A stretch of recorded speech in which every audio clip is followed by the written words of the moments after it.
All right. Hello, everybody. Welcome. And thanks for joining us for this episode of Optimizing Live. And today, as always, I'm joined with my partner, Randy Hale. And our special guest today is Kevin Hiatt. So our topic today, we're going to be talking about kind of what organizations experience once they have their big go live implementations, whether you're deploying software, you're deploying new policies.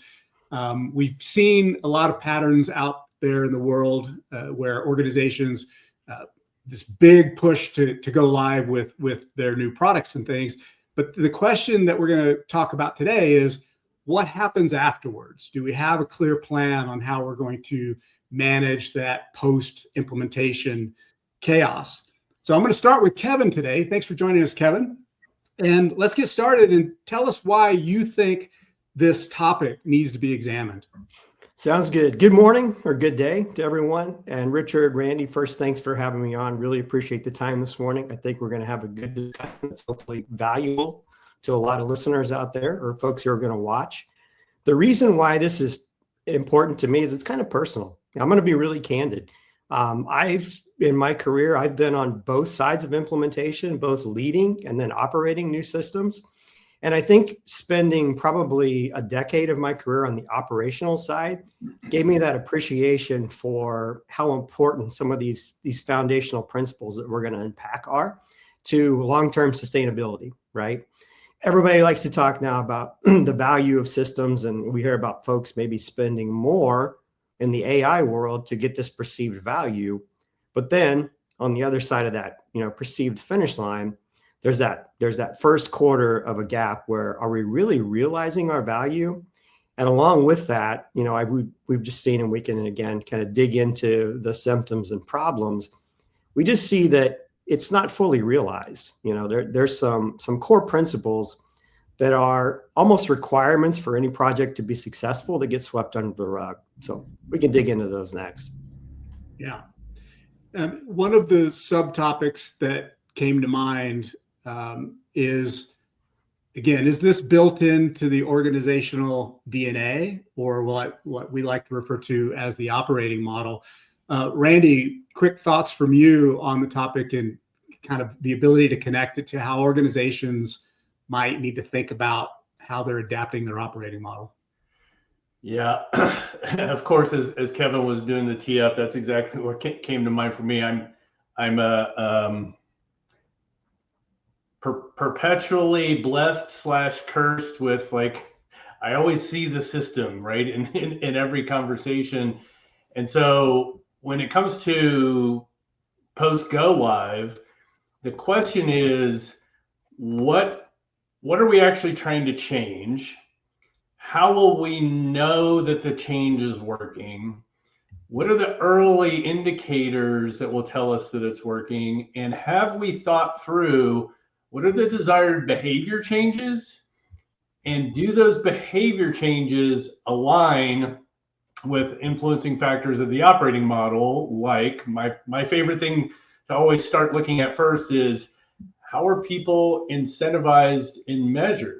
Are we asking them to behave in a way that might actually harm, their existing performance measures? Mm-hmm. Or even underneath that, it's a little more insidious, I guess is the word that comes to mind, but the cultural values and what behaviors get rewarded. Are you asking people to do something new that might not be fully aligned with, for example, heroic types of behaviors, right? It's like we're an organizational culture that rewards heroism, and we've just deployed this new platform that is designed to create greater visibility, more balance, like more people contributing in whatever way it is. But do we have people who are going to continue to kind of defer using the new thing until they create a fire that they can put out? Mm-hmm. Yeah, you've unpacked a few things there that I think we can dig into. the heroics side of it, I've definitely seen play out many times in the past. I think given how quickly things are moving these days in most organizations, one of the patterns that I'm seeing, in fact, I'm actually seeing it with a current client that I'm working with, is they do have this pattern, this norm of deploy and then move on to the next project. Because like most, virtually all organizations, actually, there's just so much demand in front of us, right? We've got so many projects that we have to deliver, so many products, so many new features, that I don't think it's intended, but the outcome of that, or the pattern of that, is there's this push to get things out the door, deployed, and then rather than making sure that we have a longer term strategy to make sure that what we deploy is actually generating value, that it's not destabilizing our systems, that we have good feedback loops, etc. All the things that help us understand, did we actually generate a return on this investment of our time, our money, and our people? But we move on quickly to whatever that next project or next feature is in the backlog. And I think that's a pattern that we're seeing get exacerbated now, potentially with AI and just the fast moving pace. So back to Kevin. Kevin, are there any kind of early warning signs that can tell us whether or not we're doing that pattern, we're following that pattern of just go live on to the next, or that when we do go live with our products or projects, that we've got a plan of getting that feedback and continuing to make sure that what we actually deploy is resulting in value? Yeah, absolutely. And I'm going to just touch a little bit on what Randy had mentioned about the culture of heroics and the root cause for that, because I think that is one of the first indicators that your implementation sort of off on the wrong foot. Mm-hmm. It's the model that we don't have time to understand root cause. We don't have time to unpack what went wrong. So we're just going to Band-Aid it one little injury at a time. And again, I'm going to be super candid. I spent a lot of time leading incident management for a Fortune 500 company, and then was tasked with sort of revamping it. That led to me kind of leading every one of their major incidents. So there was a lot of, touching that hot stove and getting burned to learn from in that culture of heroics. And really, root cause was not taking the time to understand what's causing those gaps, right? Why are we, I always said, I called it the arsonist fireman syndrome, right? The fireman gets the credit for putting the fire out. And I said, let's turn this on its head. Let's figure out how to be the fire marshal and prevent the fires, because no one likes, while, getting rewarded for being the hero is a great thing. Ultimately, the value of the organization is preventing the fire to begin with, right? And I think one of the other early indicators that, things are awry is you look at your user base, your customers or your internal users of the system. When they start to get chatty, or, we generally, what happens in my experience when you do one of these big launches is there's almost a false sense of we made it to the finish line, everything's quiet, and give it about 2 weeks. And what you start to see is that first, let's say we're a DevOps shop, that first DevOps deployment goes out. They've already probably started with a big backlog of issues that were deemed acceptable for launch. And so users are probably in their mind now wondering, when are those things that we were told was going to get fixed later are going to get fixed? So we launch. Everyone, again, we can kind of unpack some 4 core root causes later in the conversation, but we'll talk a little bit about user change management, right?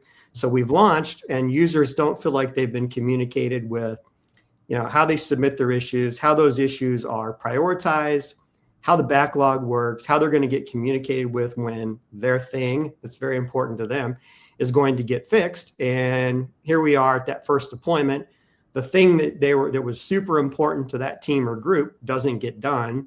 Mm-hmm. Generally, what happens with new systems and a team taking on responsibility for a launch of a new system is sometimes there's mistakes made in deployments.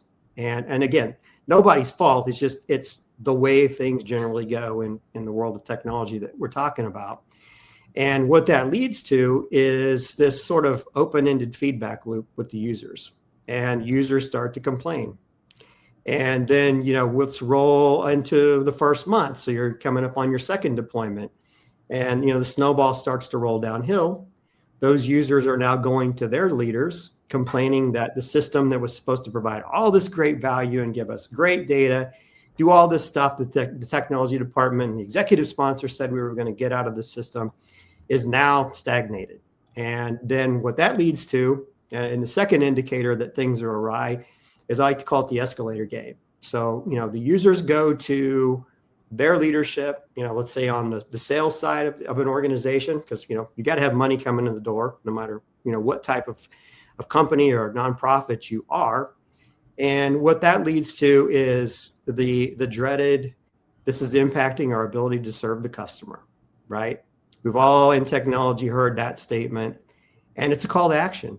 And that it leads to one of the other unfortunate circumstances of business leaders are now trying to, save the project and insert themselves into fixing things.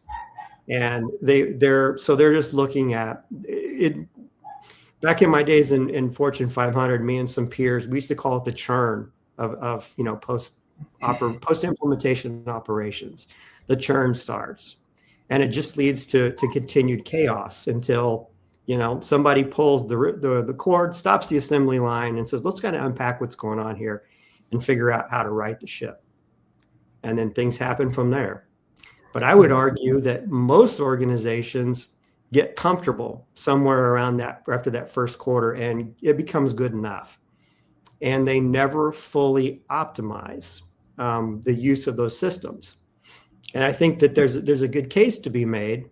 I mean, there's a statistic that I found that, my company's using, that most organizations spend about 80% of their technology budget on a new big, huge implementation. And then they got to find about another 20% to catch up on the ops part, right? How do we successfully operate this platform?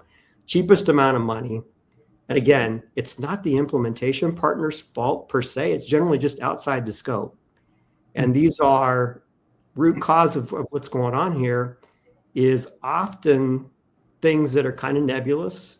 They're kind of deemed, because they're nebulous and really require more than just a technology group and or business sponsor to get involved in, like governance, building roadmaps, on and on. You need that partnership. You need to be able to come to the table together and work on these things. Nobody's got the time, like we talked about earlier. So those are the things that are very easy to get pushed in the corner. And those things that get pushed in the corner end up with a system that's never fully matured to that optimized state. And what we end up with then is instead of fulfilling a true life cycle, somewhere, if we were to kind of measure an organization from just emerging to fully optimized on a 4 scale, most organizations, like I said, they might stop at about a 3 rather than make it to that 4 level. And then I would argue that what that turns into is the quest for the next system before realizing, back to that value stream we talked about at the first of the conversation, right? So cycle repeats itself, and the ball, if you will, kind of falls back to that trough down to the 1 and the 2 level of emerging and unrealized potential with systems. Yeah. This reminds me, going many years back, as because you referenced software development delivery lifecycle. The lifecycle doesn't end when we go live, right? When we deploy, right. That's just part of the journey. And I'm wondering if today, given that now it's about AI development life cycles, is that going to get even more challenging? Because again, the pace of having build things and get them deployed is only increasing on us. And I'm kind of straddling this. I know there's a cultural component to this. I also know there's just kind of an organizational process component to this. But how do organizations, let's say they've traditionally been set up with kind of the design build, old-fashioned, if you will, design build run model, where we're responsible for building the thing. It's somebody else's responsibility to manage it or maintain it. And it's effectively, we're throwing it over the wall, and now help desk is getting inundated with tickets and issues. But I think that's kind of that mechanical process side of it. If I go back to what I think is a bigger challenge of thinking about it as an adaptive operating model, is that this idea, and you alluded to it in the 80-20 point you made, is that we put far too much emphasis simply on building it and getting it out the door, and not recognizing the need to nurture those things that we deploy so that we can optimize, for the right value. And Randy, I'll pull you in on this. What are you seeing in the companies that you're working with these days? Are you seeing that essentially continue to play out as we've seen in the past, or do you see a different version of that these days? Yeah, I mean, so far, sadly, still seeing a lot of just get it live. And at the risk of this not showing up, our value impact canvas that we've created as a free facilitation tool for folks to use, we have this last piece here, right? We have launch, and then we have impact. And so that was the conversation. So to your question, Richard, yeah, we're still seeing a lot of like, get the thing live and let's now pivot to the next thing.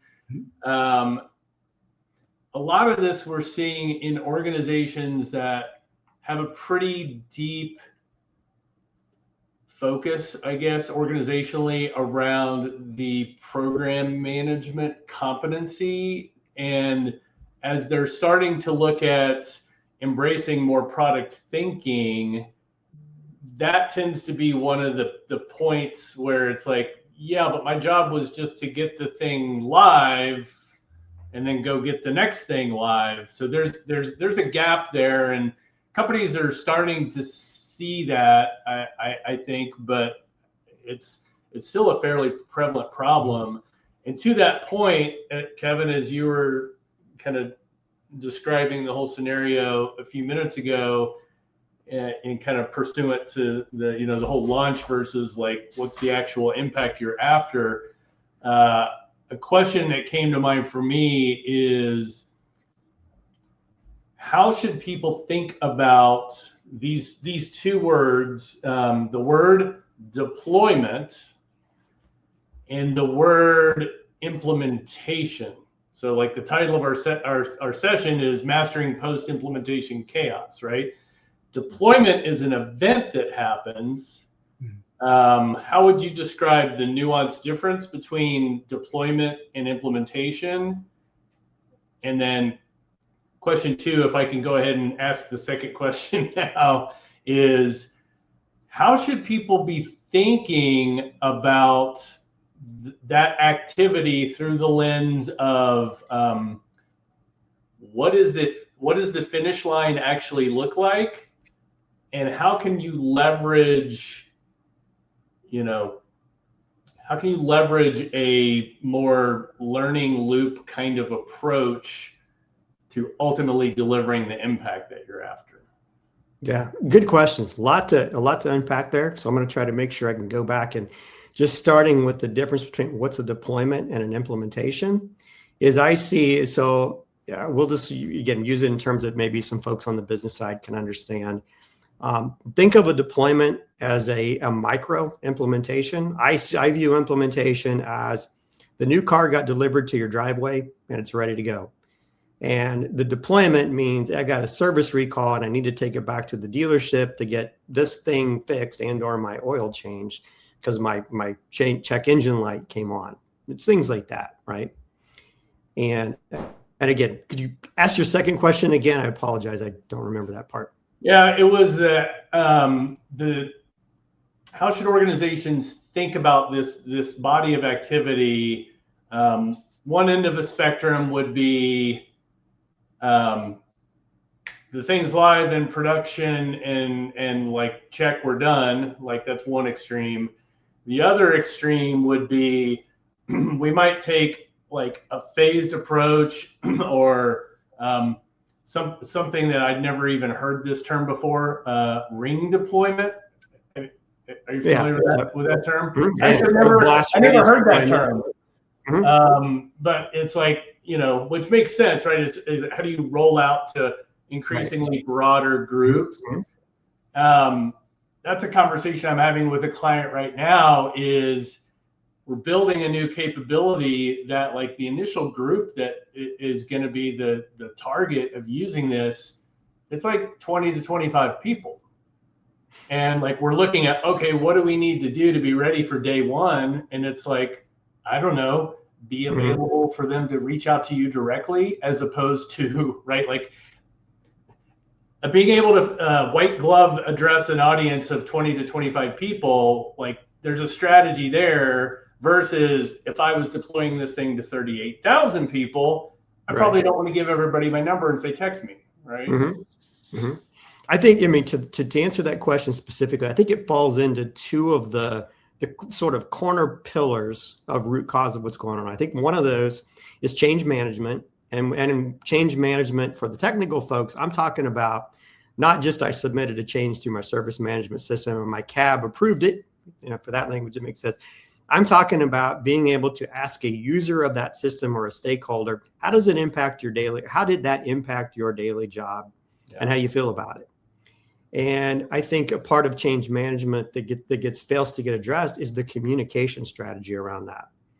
And I think, to Randy, to your point, depending on the size of your audience, you've got a communication strategy around your product or your system that you're deploying to handle those things. I think that's super important. And then the other element of that is creating that feedback loop. So, to your point, Randy, about the radar, I call it the blast radius, because I was given privilege to how Microsoft did it, some deployment back in my history. And as a part of that feedback loop, and again, lessons learned, not that I did it right the first time. These are lessons I learned, and I'm working on putting them together in a logical way of teaching others to learn from my mistakes. Is what we did is start to set up, user feedback groups or user groups, or so before, like what we're talking about here, before it reaches the 10,000 users.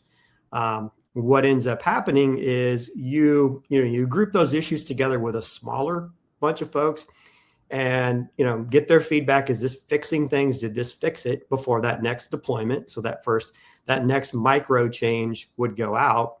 And then, to Randy, for those that didn't understand what Randy was talking about, that change goes out to a small subset. It's evaluated for success. So it's almost real-time QA, and we're all kind of pushing to get things out there to provide that value as quick as possible. So that's the way of getting the feedback loop shortened and that deployment pushed out to the larger group with more safety built into the process.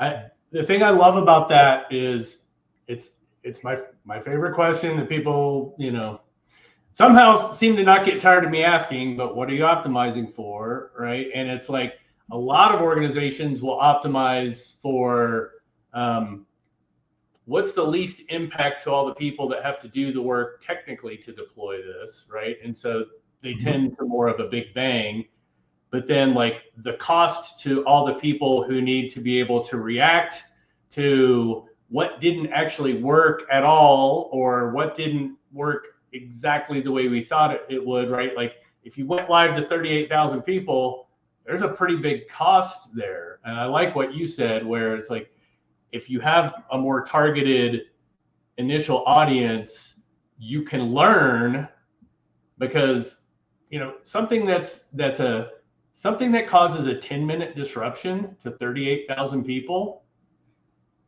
that's a big deal. Absolutely. Yeah.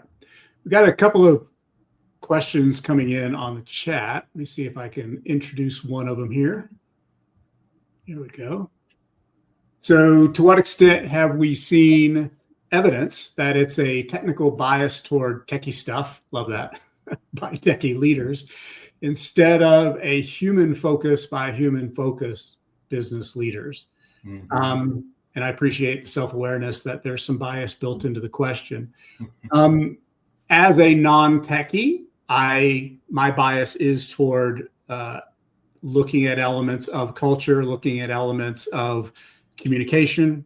It's a simple rule of successful organizations is communicate, communicate, communicate. So I have my bias there. The reason I don't believe it's purely a technology issue is because clearly we have the ability to do amazing things with technology. And more often than not, for me, it's not that we can't build the right thing or even deliver the right thing from a technology perspective. To me, it's just it's short-sightedness. To really boil it down, it's just short-sightedness around how do we really see the full life cycle or the value stream, as Randy pointed out when he was holding up the artifact of, we see too many organizations when they think of the value stream, when they think of, there's a start and an end, that end is, all right, it's deployed, we move on. So that's my bias. I'm curious, I'll start with you, Kevin. Do you see a bias here, whether it's the technology bias or the human focused side of it? I do. And I'm coming from the technical side. So most of my career, I was probably technically biased. Mm-hmm. And as I moved myself up to the role of leading, an entire IS organization, I learned to see and sort of speak the language of the business side. And I think, my honest opinion, I think both sides have a bias. And I'll give you my pro tip for, again, lessons learned of how to improve that is I found, so again, where my head comes from is the technical side, is using the concept of building a product roadmap with business leaders as the common table and shared language to work on together to overcome those biases. Following so far? Mm-hmm. And it's something that can be used in, back to the communication piece we talked about earlier. And it's something then that can be used as a common language negotiating tool for, achieving continued value based on those systems. And placeholdering and being able to demonstrate progress or show what's up next. So, from the business side, from our bias of they're always asking for new stuff, we make sure that what business side's asking for clearly aligns to changing business needs and strategy. Very important, right? As a technical leader, I think that's one of the most important things we can recognize, that we are a service. We're a cost center. That's just reality, and that's okay. But being able to use that roadmap then to remind our business partners of, this is what you said is important now.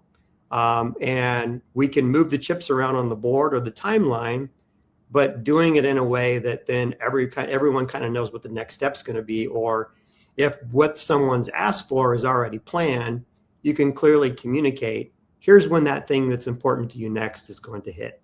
And if we need to negotiate, then we've got a methodology behind that to deprioritize that other feature so that changing business needs can be met by, using that roadmap.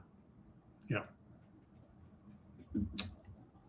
Got another comment. I think it's similar, at least the first part of this. So thank you, whoever contributed this. It's actually two questions in one. I'll let you both read it. I'll jump in real quick because I got to preview it. It's an interesting question about the emotional intelligence side of this. I'll be honest, I haven't really thought of the EQ perspective on this topic, but I will say that, not to throw this at leadership's feet, but at the end of the day, right? These are decisions that get made in an organization, and leadership has to be accountable for those decisions and how those cascade down through the organization and the thinking. I will say there's probably some level of emotional intelligence in play, psychological safety in play, because leaders are under a lot of pressure as well, whether it's from a board of directors or other stakeholders, competing priorities, et cetera. So this is, my approach is never to play the blame game or to, call out the deficiencies in the individuals. It's more about, again, looking at the system. Do we have the systems in place that reflect what we believe is important and what is valuable to us? Or do we have systems in place that are simply a manifestation of a hierarchy and keeping things in order and everybody staying in their lane? So I think it's an interesting question around EQ, but to me, I see it more of a systems problem. But I'll toss it to Randy here and see if he has a contrary opinion. Yeah, I think there almost has to be some element of that, but building up what Richard said, like it's almost always the system, right? Like this is one of those quotes that comes to mind just infrequently enough that I always forget the appropriate attribution, but it's a bad system will beat good people like 100% of the time. Something like that. You'll probably know what the actual quote is, but in this case, I would say, right, even if you have a technically focused leader who is driving an implementation, and let's say it's in an organization that doesn't value like the people side of the change as much as is probably warranted, the system is likely completely incentivizing that tech leader's behavior to get the thing live, right? That tech leader probably has no performance measures or bonuses based on the impact that deployment, good, bad, or otherwise, has on the constituency that's going to be using it. So that's, I guess, how I would think of it is like, sure, I would have to be really high EQ and super value driven to, behave outside of what like the system is asking me to do. Yeah. I mentioned culture earlier. One of the ways I define culture, describe it, is it's the things that leaders do and allow from a behavioral perspective. And again, not we're all humans and we're flawed, but it's usually the system that kind of generates how we respond to these things. Kevin, kind of moving on, what are some of the biggest misconceptions that you've seen with organizations you've worked with on this topic of how to either prioritize and or apply the right support, whether it's budgetary, human? What's some of the misconceptions that you see organizations, even in this day and age, still struggling with? Okay, I think it starts with, again, we're talking a little bit about emotional intelligence. And just a quick anecdote, I'll tell you that it was important. One of the epiphanies in my career is when I took a 2-day course on emotional intelligence. It opened a lot of doors. And then that pervades into sort of the second part of that question is, how do you start to fix this stuff, right? How do you, well, ask that question again. I want to make sure I put my thoughts together very clearly here. The question was, what are some of the biggest misconceptions Yeah, absolutely. Thank you. With organizations that you're working with? Yeah, I think first misconception is it's an IT only problem. I think the second misconception is we're really done, and it's never going to, current state after that first 30 days is going to be ongoing state. I think that's also a misconception. Mm-hmm. And I think there's also a misconception that, non-technical and technical people can't come to that common table and speak the same language and start to fix these problems. And, we on the technical side can't extend ourselves into their world enough, because that's truthfully, again, that's kind of a pro tip of what I've learned. To enable this, oftentimes the technical side becomes the leader, because again, it's deemed as this was a technical implementation, even though maybe org change management was not ideally executed, and maybe some leaders on, maybe team, leaders on the business side didn't, and we don't want to take sides, but, we'll say team leaders didn't do the best job of preparing or training or checking all the boxes for go live readiness on their side. And it kind of gets thrown back into the technical team's, responsibilities. And we have to kind of be okay with that. Mm-hmm. But using that EQ, the emotional intelligence, I've learned to overcome that and speak more in their world. I think that's what makes, somebody, you can't have two obtuse sides pushing against each other. So somebody has to give, which again, I think is another, important indicator or important to overcome. Yeah. So I'll pause briefly. So for anyone that's followed us and viewed some of our past LinkedIn Live events, you'll probably aware we're cool to pivot, right? So if the conversation pivots us into talking about EQ, we're down with that. I would say that there's again an element that I continue to see in organizations, somewhat surprisingly, organizations that are quick to say, we know Agile, we've been doing Agile for a long time, we're good. Organizations that are saying we need to get on the AI bandwagon, and we need to, whether it's because of competitive advantage or it's just the so-called tech trend. And what I'm curious about as I work with companies, the connection between those things is a lot more powerful than I think a lot of organizational leaders and certainly middle managers are able to see. A case in point, a while back, I was invited to sit in on a retro. And what I actually observed was a more traditional end of project, post-mortem. And frankly, I haven't seen a lot of those in about 20 years. The point of that was that they had done a few retros along the way, but this was, again, an engineering group, product management. In their current operating model, that's what they were being told to do. Get this out the door, then you can have your postmortem, talk about what didn't work. And then guess what? Tomorrow, you're moving on to the next project. And as I'm prone to do, I raised the question to the group at the end. I was just a fly on the wall observing is who captured some improvements? Who's going to make sure that next project coming down the pipe doesn't fall into some of these same anti-patterns that they had surfaced? And it was kind of an interesting conversation that they acknowledged that, oh yeah, we'll likely, we'll do our best to just remember these as we go forward. And again, I think that's symptomatic of what we're talking about here.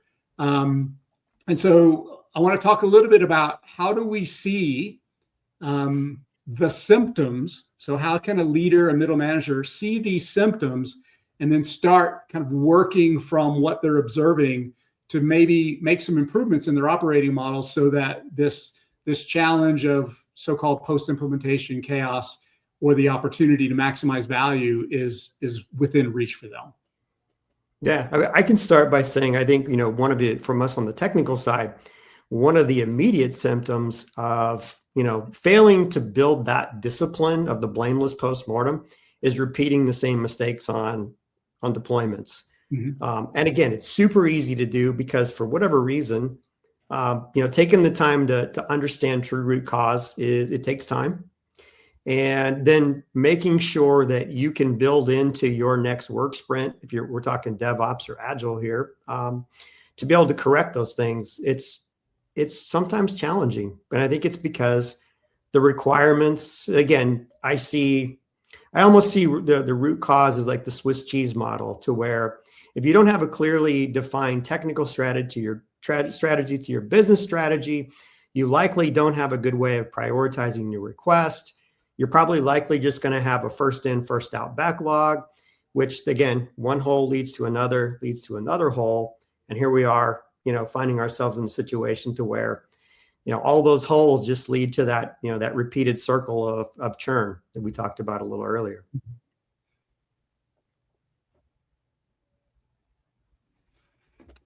Yeah, I can see where that's going. Randy, so what's one operating model issue that you think is basically present in all of these situations?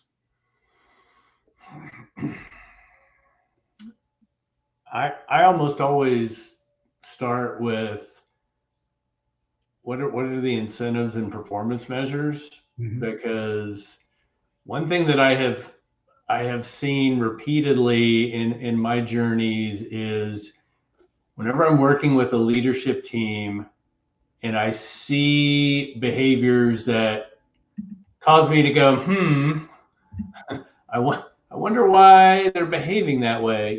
Things like I had a VP at a client one time who told me, like, intellectually they understood that we're trying to optimize across everything, but he said, at the end of the day, I just want to know what are the things that the people report to me are accountable for so I can make sure that they get done.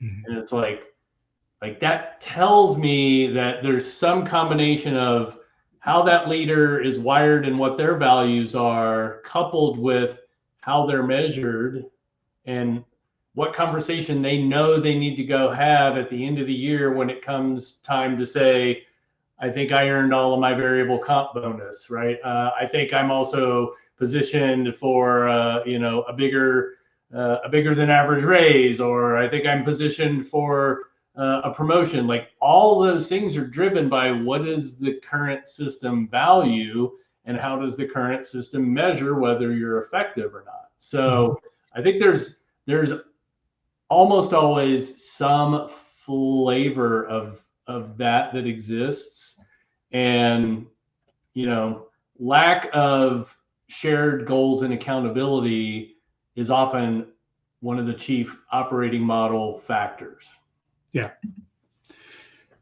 Yeah, I agree with you there for sure. And, for someone listening to us, there could be a lot of, yeah, that's obvious, bubbles popping over. I mean, a lot of things that we're talking about here on one level seem just super obvious. Of course, we need to be paying attention to these things. Of course, these are things we want to do.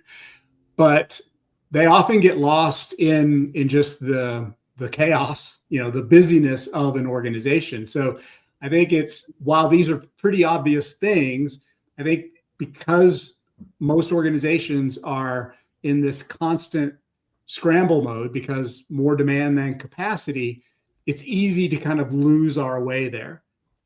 So Kevin, for you, what's one thing that you would recommend for an executive or a middle manager to start really addressing if they see this as a problem in their organization? What's one thing that they can do to really start mitigating that or start creating at least a little bit of awareness about it? Absolutely. I think it starts at the very top and looking at, do you have governance and strategy that aligns? And do you have the right leaders in place? Or if you are a leader, do you have the right leader in place, both technically and business, to make sure that, that system is providing value back to the business? And then something, Randy, you mentioned earlier that, again, touching that hot stove more than one time. I think one of the other important pillars is being able to measure the success of this system, be it AI, service management, ERP, you name it, right? Mm-hmm. How can you measure that? So then you can get an agreed upon, how are we going to measure success? How are we going to monitor the financial spend of it? I think that's another important pillar that we've not really touched on here yet. But another important piece, and I think it starts with making sure that you've got that strategy defined. And I'll tell you another challenge that's very related to that, and sort of the question you were teeing up, Richard. The problems start if you've ever been tasked, you launch a system, you're looking at the layer we're talking about now, and how does that layer of, governance, the G word, where's that rubber meet the road and what's that look like? If you've ever been asked to say, hey, what's the rules of engagement here, right? What's our product charter going to look like? Mm-hmm. And if you've ever been tasked with building a product charter and getting it agreed upon, you're going to find that it, to your point earlier, Richard, it seems very, the bubbles are going, yeah, that's a no-brainer. Sit down and actually try to do that with some folks, mm-hmm. right? You don't want to, me and my analogies, I say, you don't want to go to a field somewhere, mow a patch in a diamond, put some dirt out there, make a hump in the center of it, and say, hey, we invented this game called baseball. Go have at it. right? You've got to tell the players what the rules of engagement are. How do you talk to the umpire? What base do you run to first, second, third? What's a home run, right? And the product charter is a great place to make sure that you centralize who owns the product, how you're going to operate it, and something that, again, it should be a living document from there. So it's a little more where the rubber meets the road is, just where to start on that. And then I think you've got to lean into the communication aspect of org change management. And I think then you also need to be looking at the ability, to measure its performance and monitor the system. Is it doing what it's supposed to do? Is it available or not? I mean, that's the technical side, but the non-technical side is the financial piece of it and the adaptability and the user adoption. And the fourth part, after you get through these various layers, is you've got to make sure that your system is built on sustaining growth, from training, adopting users, again, aligning to strategy. So it becomes a soup of these pillars, if you will. But, kind of top to bottom, that would be my top recommendations of, 4 areas to focus on. Strategy and governance that aligns to your business, being able to support, the continued organizational change around your systems and communicate that well, measure its value in, fiscal responsibly way, and then be able to grow it and have metrics that tell you, I can't grow it anymore, and it's time to push pause and start. What's it as a part of its back to what we talked about earlier with life cycle of a product is our metrics are now telling us it's no longer effective. So is it time to start the machine back up for the next new thing? Or are we not optimized? And that data and those metrics are going to tell you if it's optimized or not, so that, again, you're not trying to push that boulder of that 1 to 4 scale. You hit about that 2.5, and have we fully optimized based on our own metrics? If not, I would argue again that organizations see that as the plateau, and then they start a lot of unnecessary churn and spend of thinking they can find the next tool that is just really just being masked by the topics we've talked about today of not realizing true value. So back to my car analogy, you trade that vehicle off at 60,000 miles when it might be a 200,000 mile vehicle. Mm-hmm. Randy, same question to you. So do you have a kind of some advice to managers, leaders out there that see the system defect, so to speak, see these symptoms, what they can do to start addressing that? Yeah, my biggest thing is have the courage to drive the conversation. Like I see way too many environments where it's some combination of it doesn't feel safe to drive those conversations, or maybe there's just not a strong enough desire for leaders to have the conversation about how can we evolve and improve the system. I see far too many leaders who they've either been in a system so long that they know how the game is played, so they just play the game, right? And I'm a big fan of yes, play the current game, but take some ownership and accountability into trying to improve the game that's being played, right? The game being, how does your organizational system work? Because our take is every organizational system is designed to optimize for certain things. Rarely is a given organizational system effectively optimized for the highest impact on the things we're building and who we're building them for, and are we doing that in the best way so that we can deliver value faster, deliver the impacts to the people we're trying to help faster. So I guess that's my hope / guidance. I like that, Randy. And I would say, don't let less than optimized become standard operating procedure.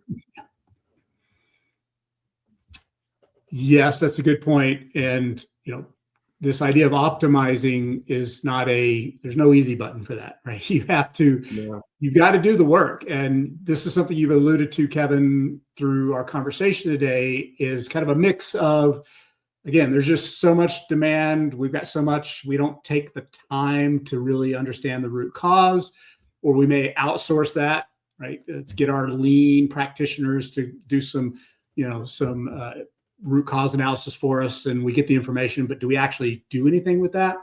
I think there are many things that are contributing factors to this. And some of them are systemic and some of them are more so-called behavioral or emotional intelligence. We got one last comment I want to introduce. It's a bit of a long one, but I'll pop it up real quick.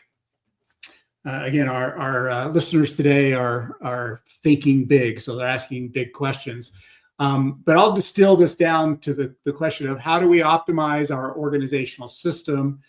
How do we get leaders to kind of think beyond the what's in it for me, the WIFM? So thanks, JD, for that question.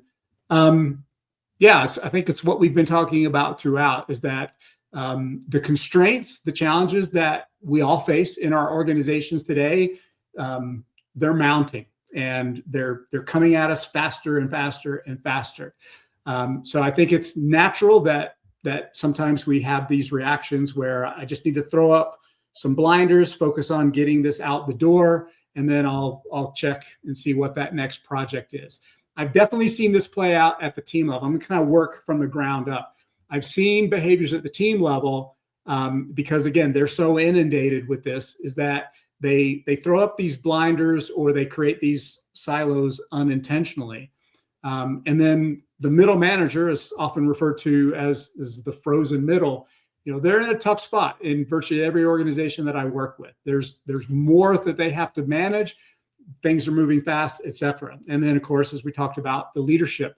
The term that I've come to use over the last couple of years is leaders need to be making strategic sacrifices. They need to recognize when they need to make certain sacrifices. They can't satisfy all stakeholders.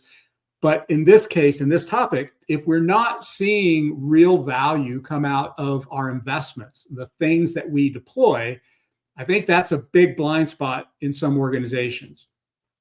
But I'll come back to this, and you referenced it, Kevin. It's not about the tech side or the business side. It's about everybody coming together and seeing the whole and recognizing that we don't succeed as an organization just because we deploy a lot of things. We succeed because we're optimizing the value we can deliver to whoever our customer is. And again, I know that's a Captain Obvious type of a statement, but it gets lost in some of the busyness and the chaos. So I think this is probably a topic that a lot of organizations, a lot of individuals can connect with. And I think the short answer is, how do you come together, recognize the patterns that are existing, recognizing the operating model and the systems that are supporting this. But then the hard work is, how do you really align your organization to making sure that you're putting, if not more value or priority into making sure that you're getting that long-term ROI, and you have the patience as well as a little bit of discipline to make sure you're really looking at that. Great conversation, guys.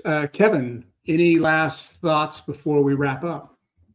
I think just to JD's point and question, just one thing I want to call out that I think is important for technical leaders to understand, the what's in it for me. That's something I've seen. To me, it's become just a part of the equation that we're going to have to solve for. And my sage advice there, if you will, is lean into, again, speaking the language of your business partners. Use the strategy and the product roadmap as that common language to overcome that. And the emotional intelligence we talked about a little bit earlier kind of helps to understand where they're coming from.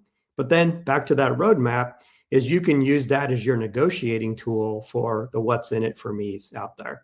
And the what's in it for me's then can be used of what's in it for us, what's best for us, not just me. So that would be my last point. Appreciate that. Randy, anything to add? No, think it's been a great conversation, and nothing new to add. Awesome. Great. Well, I'm going to throw up here. Kevin's shared a QR code with us. So if you're interested in connecting with Kevin, you can use this QR code for his contact. Also, you'll notice that we've got the optimizingforimpact.com. Connect with us on LinkedIn, follow us. We love having these conversations. So if this is something that's resonating with you, if you're seeing this in your own organization, reach out to one of us. We'd love to have a chat with you and see if there's some shared understanding there. As always, guys, thanks for the great conversation, great topic. Hopefully it was valuable to our audience, and hopefully everyone is able to kind of see what your organization is doing today and find ways to help improve your ability, not just to get things deployed, but make sure that you're actually optimizing the value that you deliver to your customers. Guys, thanks again. Great conversation. Thank you, Richard and Randy. Really appreciate the time today, and we'll talk soon. Awesome. Thanks. All right. Appreciate it.